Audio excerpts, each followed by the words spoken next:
with? Well, we are joined in studio this morning by NTA candidate for Diego Martin West, Marsha Walker. Ms. Walker, thank you very much for coming in this morning. Thank you for having me, and good morning to your audience. Of course. Well, Ms. Walker, let's begin this way, because I know that you have been calling for an office of the EBC to be set up in Diego Martin. What's the rationale for that? Well, if you look at it, I mean, you go through the different sub-offices, offices that the EBC has. They actually have an office in every regional corporation. Diego Martin has been elevated to a borough status. And we still don't have an office. And when you look at who we share an office with, we're not sharing it with a small regional corporation. We're sharing it with a city, the city of Port of Spain. So it is a disservice to the persons of Diego Martin to really expect that we get processed in Port of Spain. You know, I mean, just think about it. A young girl from, you know, an affluent area, a business community, leaving Diego Martin. You have travel advisories. Let's not pretend. Right now, travel advisories all over the world are saying, don't go into Port of Spain. You know, you have to park, walk through Port of Spain. So there's a crime issue. But, I mean, it's inconvenient. And this sheer numbers of persons. The EBC said, so today would be, what, 8 days? 8 days until registration is closed. Right. I can tell you, walking the ground, the number of persons that want to vote, but the hassle. And you know how things work in Trinidad, it's always a hassle, right? So you have the safety issue, and then you just have the hassle of leaving Diego Martin to go into Port of Spain. Yeah. You know, and of But course when I say Diego Martin, I mean, you know, Carenage, Mocha, Maraval, that entire borough is serviced by the city of Port of Spain. Yeah, but have you made your concerns, let's say, in writing, in a formal way to the EBC? And if so, what has been their response? No, I have not, to be honest. I have not. And I would say that maybe, one, we should have started this maybe a year ago. I should have brought that up actually to the council, because there are times that I go to unfortunately, the mayor of Diego Martin has me blocked. That's another story. So sometimes I go to the actual meetings, you know, to have my voice heard. So that is probably, you know, something that should have been done, you know. But it came to me, you know, when persons saying, Marsha, we're not going into Port of Spain, we're not going into Port of Spain.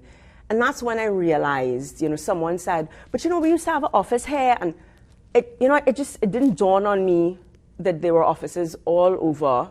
And when I started to do my research to check out, we're the only corporation that didn't have one. Now we're a borough. And that's when I realized something's amiss. Yeah. So I know that you're as we told persons earlier, you're the NTA candidate for Diego Martin West. I know that you have been walking the community, visiting the community. What are the concerns of the constituents there? You know, it's unfortunate. I mean, I've grown up in the community, right? Our needs have only gotten worse. And, you know, walking since 2019, because I walked as the prospective candidate for 2020, I would have walked with the local government candidates in 2019. And the conditions have not changed. There is flooding issues. You know, well, crime has just gotten worse. Garbage continues to be a real problem in Diego Martin. Collection of garbage. The collection of garbage. But not only the collection, but the placement of bins. So, for example, in La Puerta, I mean, she's now a toddler, but this, you know, single mom, newborn baby, the garbage is right, you know, her home, the garbage is there. She's entering, and this is the bin. You know, so it's not placed in a convenient spot. And then when you don't collect on time, and you have 300 homes being serviced by this one little garbage bin, right? So, I mean, you have to collect 2-3 times a day if you wanted it to really be under control. And it's not collected 2-3 times a day. So you have this garbage overflowing into the road. You walk and you see massive rats. And it's right in front of a home with a toddler. You know, that's not the way that persons should live. And that's a health and safety concern for me. But, you know, I think that your environment shapes the way that you feel about yourself. It says something if this is the way that our corporation treats the people, if this is the way that it would have been the Prime Minister's constituency just up until about a week or two ago, you know, and you walk and you smell it and you see it. Garbage is a real issue. So there has been your feeling maybe there has been some neglect of the constituency, you think? It's not my feeling. You know, we walk around, you can see it's been neglected. It has been neglected. I proposed things, and in this regard, I did go to them. You know, I proposed to the corporation.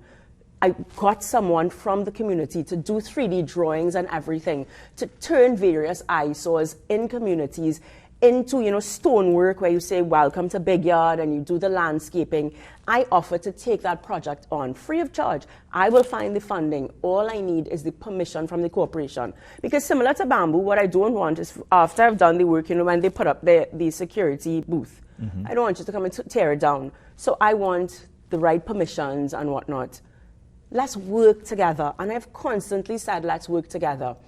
When, you know, Big Yard, I can use Big Yard as an example, that was a real issue. Yeah. You know, they messaged, they said, look at the condition of the garbage. Or when they had landslips, Canada just one way in, one way out. You cannot have a landslip that isn't immediately cleared up. They called the corporation said they have to wait on a backhoe because all the backhoe is down and whatever. They called me, I said, I'll get a backhoe there within the hour. All of us, they told the mayor, Marsha's bringing a backhoe.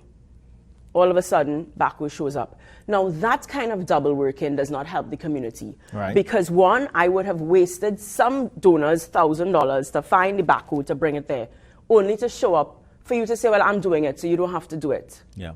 You know, that is the kind of politics that I think the country wants to move away from. Yeah. You know, it doesn't matter whether it's PNM, UNC, NT. We need to work together for the betterment of the community. What's your overall plan for Diego Martin West? What is the message that you have been... Come out and vote. Yeah. I want persons to understand, because I appreciate that nobody wants to waste their vote. If you look at the numbers, you do not need to convert a PNM voter. Diego Martin West is not a PNM safe seat. What it is a non-voting seat. I have walked, and persons keep saying, Marsha, I like you, but I don't think that UNC is a viable option, right? And this is not something that I'm making up. The numbers, Marlon, you can see it. We've had a downward trending voter turnout. That is a message. That is a message. Persons are saying none of the above. And so I have listened, and it was not easy. I tell people it's not easy to just walk away from a party that you've invested in. Yeah. But I cannot ignore the cries. Keith Rowley won with 10,000 votes. And that is almost one of the highest numbers that the PNM gets in that area, out of 29,000, near 30,000. Yeah. So you're looking at 19,000 odd plus voters that are available. PNM can keep their 10,000. I do not need those that are blindly loyal, that are not going to switch. What we need are the 19,000. And I heard you say it, you said it before the break, before Mr. Niles came on. Stop complaining. Come out and vote. Yeah. Come out and vote. The 19,000 persons that are saying none of the above, we've given you something. We've given you a viable option. Marsha, I just have about a minute again. Sure. But why are you the best candidate in this election when it comes to Diego Martin I could have had a safe seat. If you look at MPs, we have MPs in Pointe-a-Pierre. We have people filing nomination for Kumuto Manzanilla.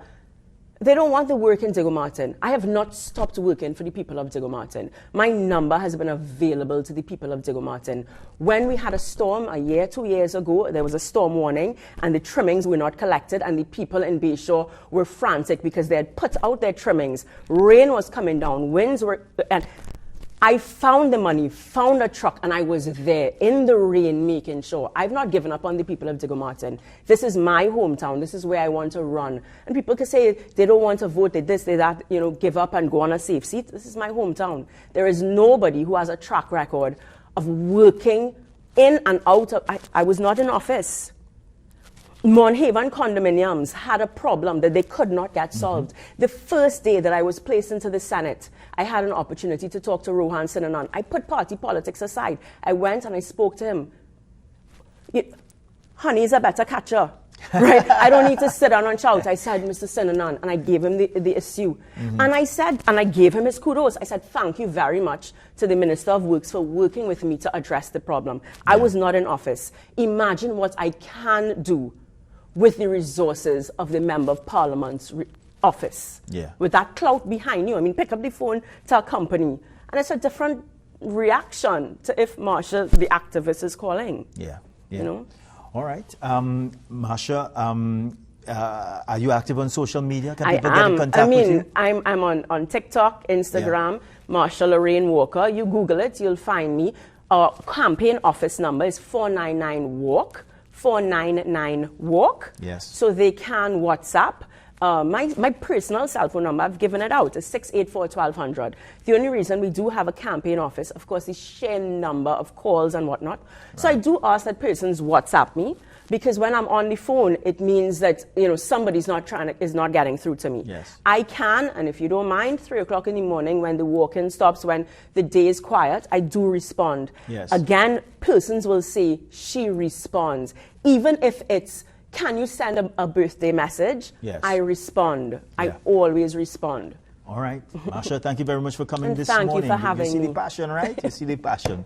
We wish you all the best Thank you so much. in your efforts as it relates to the election. Yeah? Thank you very much. All right, everybody. We are going to a very short break.